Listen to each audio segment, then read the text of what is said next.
السلام علیکم ورحمۃ اللہ وبرکاتہ۔ آج کی ہماری گفتگو کا عنوان نماز کے مسائل کے حوالہ سے واٹس ایپ پر یہ سوال کیا گیا۔ السلام علیکم ورحمۃ اللہ وبرکاتہ۔ اگر کسی شخص کے ایکسیڈنٹ میں گھٹنے میں شدید چوٹ لگی، وہ شخص صرف رکوع کرنے پر قادر ہے، اس سے سجدہ بیٹھ کر نہیں ہو پائے گا، تو کیا وہ شخص پوری نماز کرسی پر بیٹھ کر ادا کر سکتا ہے، یا رکوع کے لیے کرسی سے اٹھے گا اور سجدہ کے لیے کرسی پر بیٹھ جائے گا؟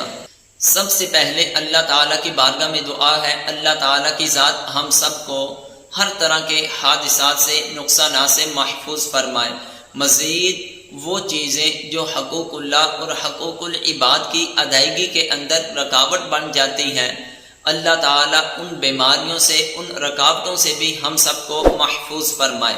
ہاں، اگر کوئی شخص کسی حادثے کی وجہ سے، کسی بیماری کی وجہ سے، کسی عذر کی وجہ سے زمین پر صحیح طریقے سے بیٹھ کر سجدہ نہیں کر سکتا ہے، حالانکہ وہ کھڑے ہو کر بھی نماز پڑھتا ہے، رکوع بھی صحیح طریقے سے کرتا ہے، لیکن سجدہ کرنے پر اسے قدرت نہیں ہے، ایسا شخص جب کرسی پر نماز پڑھے گا تو اس کے لیے نماز میں کھڑا ہونا ضروری ہے، کھڑے ہو کر رکوع کرنا ضروری ہے، یا بیٹھ کر ہی کرسی پر مکمل نماز ادا کرے گا؟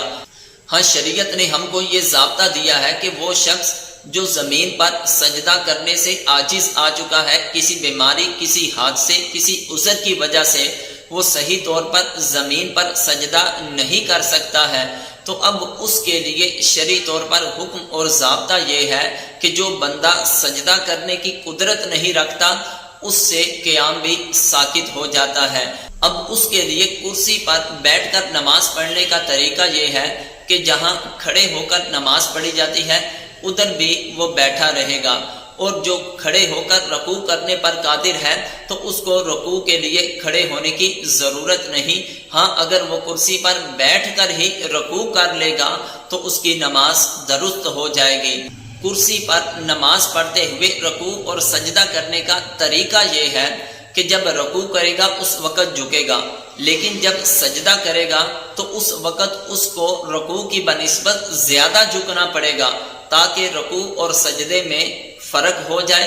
ہاں، اگر کوئی شخص رکوع کے وقت بھی اتنا جھکتا ہے، سجدے کے وقت بھی اتنا جھکتا ہے، تو اس کا یہ عمل درست نہیں ہوگا۔ یہ درست اسی وقت ہوگا جب رکوع کے لیے کم جھکے اور سجدے کے لیے زیادہ جھکے۔